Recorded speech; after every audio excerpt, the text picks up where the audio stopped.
Hello everyone, welcome to my channel blog by Nasrin. আশা করি আপনারা সবাই ভালো আছেন।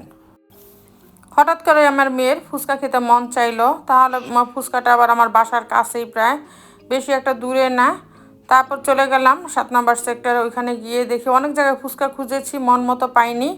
তারপরে এই মামার ফুচকাগুলি দেখে ভালোই লাগলো। পরে চিন্তা করলাম এক প্লেট খেয়ে দেখি। প্রথমে তো এক প্লেট অর্ডার দিয়েছি, টেস্ট করে দেখব, যদি ভালো লাগে তাহলে এখানে আরও কিছুক্ষণ আমরা খাওয়া দাওয়া করবো। মাঝে মধ্যে এরকম একটা ক্রেভিং আসে যে ফুচকা খেতে মন চায় রাত 8টা-9টার দিকে। 9টা বাজলে তো বের হওয়া যায় না, যখন 7টা বা 8টা বাজে ওই টাইমে একটু বের হয়ে যাই মা মেয়ে দুইজনে মিলে।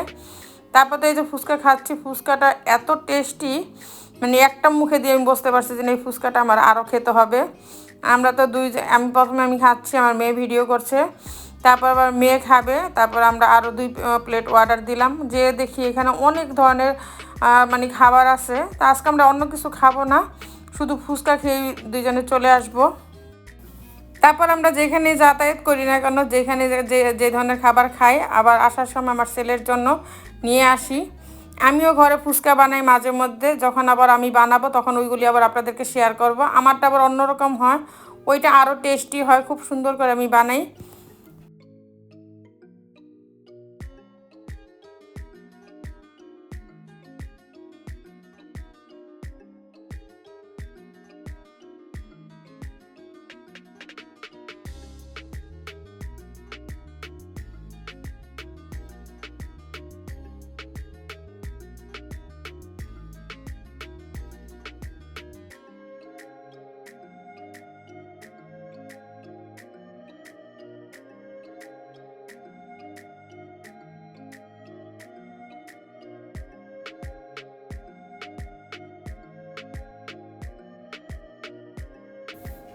প্রথমে তো আমরা 2 প্লেট খেয়েছি, খাওয়ার পরে মামার কাছে আবার অর্ডার করেছি মিষ্টি টক দিয়ে।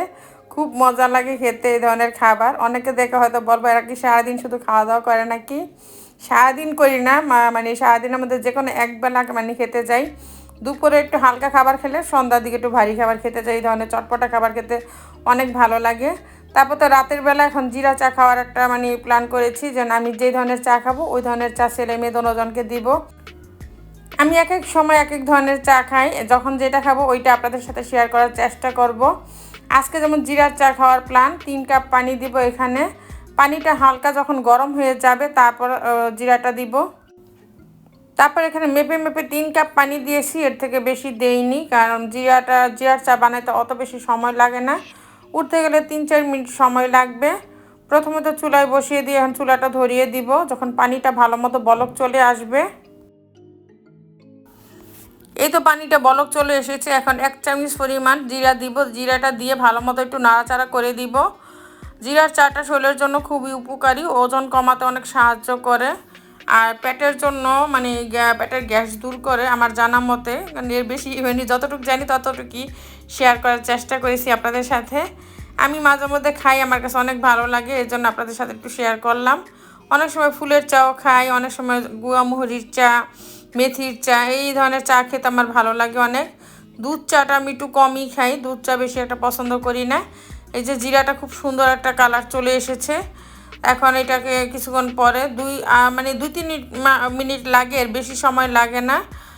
তারপর চুলার জালটা বন্ধ করে দিব। বন্ধ করে দিয়ে এখন এটারে 1 মিনিটের মতো রেস্টে রাখবো। কারণ সাথে সাথে যদি যে কোনো গরম পাত্রে দেন না এই চাটা, যে কোনো চাই দেন, ওই কাপটা না ফেটে যাওয়ার সম্ভাবনা থাকে। অনেক সময় আমার একটা কাপ এইভাবে ভেঙেছিল, তাই এখন আমি চুলার থেকে যে কোনো গরম জিনিস নামিয়ে 1-2 সেকেন্ডের মতো একটু রাখি। রেস্টে রাখার পরে চাটা আমি এই যে সেঁকে দিই। এই তো চাটা প্রায় কমপ্লিট হয়ে গেছে, আমরা 3 জনে খাবো, এই জন্য 3 কাপে ঢেলে নিচ্ছি। একদম পরিমাণ মতো হয়েছে, বেশিও হয়নি কমও হয়নি।